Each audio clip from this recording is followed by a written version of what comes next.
আসসালামু আলাইকুম রাহমাতুল্লাহ।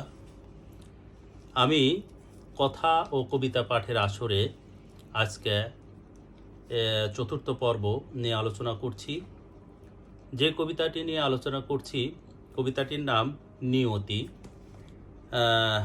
কবিতাটি নিয়েছি দেখুন এ সমাজ বসবাসের অযোগ্য কাব্যগ্রন্থ থেকে। কবিতাটি নিয়তি, এই কবিতাটির এর মধ্যে যেটা বলা হয়েছে, ধরুন যারা স্বাধীনতা দেখেনি, স্বাধীনতার পরে জন্ম বা এই প্রজন্মের যারা তারা স্বাধীনতা দেখেনি কিন্তু স্বাধীনতার ইতিহাস সম্বন্ধে জেনেছে, কিন্তু যে স্বাধীনতা এসেছে অনেক ত্যাগ তিতিক্ষার মধ্য দিয়ে, অনেক শ্রমের মধ্য দিয়ে, অনেক রক্তের মধ্য দিয়ে, অনেক সম্ভ্রম আত্মত্যাগের মধ্য দিয়ে, সেই স্বাধীনতার পরবর্তী সময়ে দেশের যে চিত্র, দেশের যে পরিস্থিতি, এটার পর বিশ্লেষণ করে এটার পর বিশ্লেষণ করে ওরা হয়তো একটা পণ করছে, আজকের যারা নবপ্রজন্ম ওরা হয়তো পণ করছে, নিয়তি করছে, যে ওদের নিয়তি হওয়া কি উচিত, সেটাই এই কবিতার মধ্যে তুলে ধরা হয়েছে।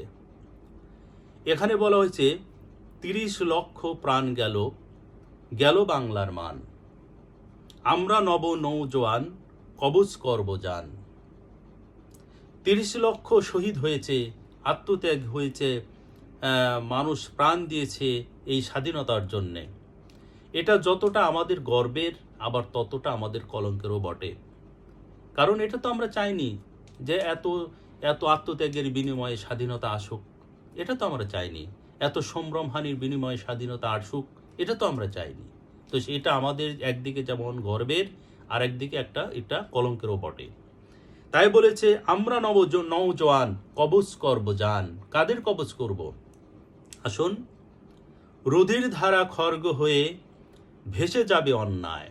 রুধির ধারা খর্গ হয়ে, রুধি মানে রক্ত, রক্তের ধারা খর্গ হয়ে, তলোয়ার হয়ে এনে বলা হয়েছে রুধির ধারা খর্গ হয়ে ভেসে যাবে অন্যায়।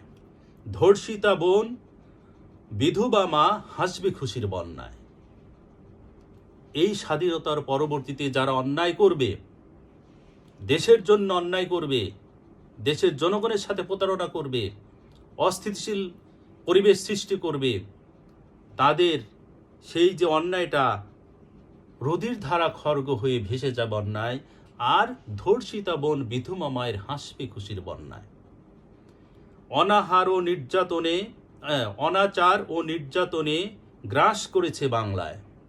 দেখুন, এই বাংলায় তো অনাচার হওয়ার কথা ছিল না, নির্যাতনও তো হওয়ার কথা না। অনাচার ও নির্যাতনে গ্রাস করেছে বাংলায়, কণ্ঠ ভেঙে ধুকে ধুকে মরছে মোদের বাপমায়। কেন আমাদের বাপমায় কণ্ঠ ভেঙে ধুকে ধুকে মরবে? কেন? কি কারণে মরছে? যে তারা এই অনাচার, এই অবিচার, এই নির্যাতন, এই স্বাধীনতাত্তর বাংলায় তারা দেখতে চায়নি। এই জন্যে তাদের কণ্ঠ ভেঙে ধুকে ধুকে মরছে। আর নয় এবার প্রতিশোধ, আর নয়, যা হয়েছে অনেক হয়েছে, এবার প্রতিশোধ নেওয়ার পালা।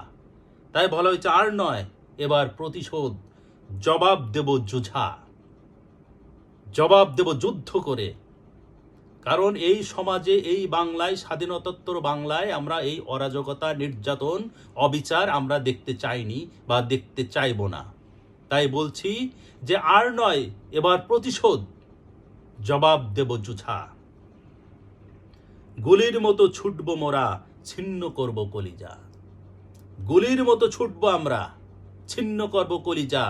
ওই সব অত্যাচারীদের, ওই সব নির্যাতকদের, ওই সব অবিচারকদের, ওই সব বিবেকহীনদের, ওই সব দুর্নীতিবাজদের, যারা দেশের ক্ষতি করে, দেশের অকল্যাণ করে, তাদের জাগ বাংলার বীর সেনানী, কবর দেব কুশক্তি,